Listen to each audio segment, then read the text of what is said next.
Aquí en la tarde de NTN 24 le hacemos seguimiento al tema del diario El Nacional de Venezuela, el único periódico que queda en Venezuela crítico al gobierno de Nicolás Maduro, que fue notificado, ya lo comentábamos ayer, por el Servicio Autónomo de Registros y Notaría de una medida de prohibición de enajenar y grabar el edificio en el que opera, ubicado en la capital.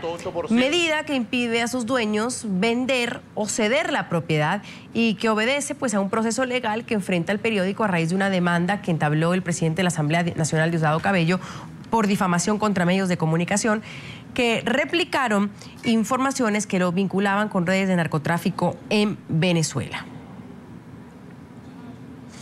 Vamos inmediatamente a tener contacto con los protagonistas de la noticia. Saludamos desde Brasilia a Miguel Enrique Otero, presidente editor del diario El Nacional. Señor Otero, un gusto tenerlo aquí en la tarde. Andrea Bernal lo saluda. Bienvenido. Hola, buenas tardes. Gracias. La primera pregunta, yo comenzaría por ahí. ¿Qué le hizo usted al gobierno venezolano, al gobierno de Venezuela, para ser merecedor de este acoso que llega al momento en el que estamos ahorita mencionando, pero que ha venido poco a poco mermando, permeando el trabajo que ustedes han hecho en Venezuela, la dificultad para conseguir el periódico, las demandas, la censura, y hoy vemos esta demanda en contra del medio, en contra de usted? Usted tiene prohibición de salir entiendo que tenía prohibición de salir del país, unos otros editores lo tienen, y hoy por hoy aparece esto en contra del edificio donde opera El Nacional. ¿Qué le hizo usted al gobierno de Venezuela para estar ahora en esta posición? Bueno, eso son una línea de acciones contra el periódico que no han podido doblegar en su línea informativa. ¿Cuál es el pecado que hemos cometido? Informar la realidad, informar el desastre, la catástrofe económica que estamos viviendo, informar sobre las colas en los automercados, informar sobre las cifras de inseguridad, informar sobre el incumplimiento de todas las promesas que ellos han tenido, informar sobre el nivel de vida de los sectores populares que está en unos niveles anteriores a cuando llegó Chávez al poder, informar sobre todo eso. Y ellos han ido logrando autocensura en la mayoría de los medios audiovisuales, han comprado medios de una manera fraudulenta, han cerrado medios, han hecho todo lo que hacen las dictaduras poco a poco para lograr que haya una sola voz, una sola versión de las cosas. Nosotros no han podido doblegar, entonces nos demandan con esta especie de patraña legal, utilizan a los tribunales y a los jueces que son empleados del Ejecutivo, que no son jueces autónomos, nos restringen el suministro de papel y van haciendo demanda tras demanda. Ahora van contra el edificio, en fin, nadie está vendiendo el edificio, o sea, la demanda es para fastidiar, pero en el fondo asustan a la gente o creen que asustan a la gente y bueno, la intención es la intención de silenciar El Nacional, que es el gran periódico que sigue informando en Venezuela el horror que está pasando ese país. Ahora, usted lo ha dicho muy claro, no los han podido doblegar. Como no han podido doblegar, digamos, el pensamiento, la acción de informar a los venezolanos, los atacan por el otro lado, que la intención, ¿cuál podría ser? Quebrar al periódico nacional. ¿Y por qué hablo? Porque hablemos de la cifra por la que Diosdado Cabello, el presidente de la Asamblea, está demandándolos. Hablábamos de 1.000 millones de bolívares. Con estos cambios de dólar, pero hablábamos del mercado negro, hablamos casi de 80 millones de dólares. Y ahora esta prohibición de vender el edificio. ¿El fin es quebrarlos entonces? Bueno, claro, es cerrar El Nacional, es silenciarlo definitivamente. Todo lo que están haciendo tiene una intención: el cierre del periódico, el silencio del periódico, y van aumentando la represión sobre el periódico poco a poco. ¿Cómo entender, señor Otero, que el señor Cabello hace esta demanda contra El Nacional, contra La Patilla, contra Tal Cual, que replica una información investigada por el diario ABC de España, pero no intenta esta acción judicial justamente en España contra el diario ABC, que es la fuente de esa noticia, donde lo involucra a Diosdado Cabello con el cartel de los soles, un cartel de narcotráfico? Bueno, el periódico ABC lo publicó de primero y nosotros replicamos igual que La Patilla y Tal Cual, y 80 periódicos del continente y las agencias de noticias. O sea, fue una noticia, fue replicada porque era una noticia importante. Que el presidente de una Asamblea Nacional sea investigado por narcotráfico por un fiscal federal de los Estados Unidos, eso lo publican todos los medios. Eso no es una difamación. Nadie dijo que el señor es narcotraficante. Dijeron que el señor estaba siendo investigado. Él decidió demandarnos a nosotros tres, la Patilla Nacional y tal cual, y dijo que iba a demandar a la ABC.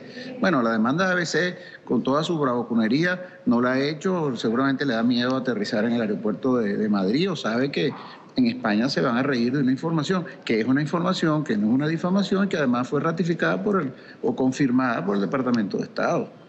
Tan simple porque en Venezuela se puede manejar la justicia y en España no la puede manejar. Claro, es que en Venezuela no hay justicia. En Venezuela hay unos jueces que son empleados del Ejecutivo. Entonces ellos actúan a través de las medidas cautelares, donde van sentenciando el primer día en que se abren los procedimientos judiciales. ¿Cómo funciona la justicia en Venezuela? Te lo voy a explicar. Todo lo que es opositor en Venezuela tiene un expediente en algún sitio del gobierno, Ministerio del Interior, en Miraflores, no sabemos dónde. Yo tengo que yo crea, porque además lo dicen por parte, estoy mencionado como en 5 expedientes.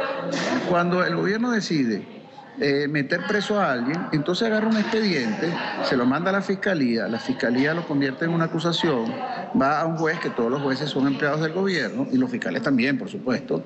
El juez abre una demanda contra la persona y en las medidas cautelares toma lo que el gobierno quiere que tome, o sea, vaya preso, por ejemplo. Entonces la persona va preso mientras ese juicio, que es infundado en unos informes parecidos a lo que hacía la policía de la Alemania Oriental, de la Stasi, que son unos informes por patriotas cooperantes. Allá en Alemania eran informes por espías que supuestamente espiaban a la gente. Entonces con esos informes crean unos juicios ficticios, pero las medidas cautelares es básicamente la sentencia. En el caso de todos los presos políticos, que en Venezuela hay 70, los 70 presos políticos están presos por medidas cautelares, no hay sentencia, ni va a haber sentencia nunca. Y cuando quieren que salgan, pues los sueltan, le levantan las medidas cautelares, como hicieron con Baduel. Pero él pasó preso, los 8 años que pasó preso, porque las medidas cautelares lo llevaron preso. En el caso nuestro de demanda de difamación, las medidas cautelares son prácticamente la sentencia, porque si hubiera una sentencia culpándonos a nosotros, sería prohibición de salida, sería régimen de presentación, todo lo que ellos han hecho. Pero además, si suponiendo que eso no les satisface en relación a mi persona, ellos pueden tomar cualquiera de estos expedientes que tienen, convertirlos en una demanda, llevarlos a un juez y el juez toma las medidas cautelares, que acompaña al señor Leopoldo López allá en Ramo Verde. Y entonces esa demanda se convierte a través de las medidas cautelares en una sentencia, como hacían las dictaduras bananeras, las dictaduras de Pérez Jiménez, las dictaduras militares, pero tratando de darle un manto de legalidad a todo aquello. Pero es exactamente la misma arbitrariedad y el mismo mecanismo represivo de las dictaduras. Señor Otero, finalizo con esto. ¿Qué intenta el gobierno con estos videos que presentábamos al inicio, donde aparece este individuo acusado de descuartizador hoy por hoy, pero también identificado antes como un patriota cooperante, acusando prácticamente ahora a toda la oposición? ¿Qué pretende el gobierno hacer con esto? Bueno, es lo que estamos hablando, es hacer expediente, es un nuevo expediente. Pero claro, metieron a Marco Rubio, a Uribe, a la senadora allá en los Estados Unidos. Son capaces de meter a Sarkozy y a Rajoy, a quien les dé la gana. Claro, ahí es un poco ridículo la cosa. Pero esto no es ridículo. Esto es un nuevo expediente que están armando para ser utilizado cuando ellos les dé la gana en un juicio donde toman preso a cualquier persona con unas medidas cautelares. Mil gracias a Miguel Enrique Otero, el expresidente editor del diario El Nacional, por habernos atendido desde Brasilia, Brasil. Señor Otero, un placer. Gracias por su tiempo. Gracias a ustedes.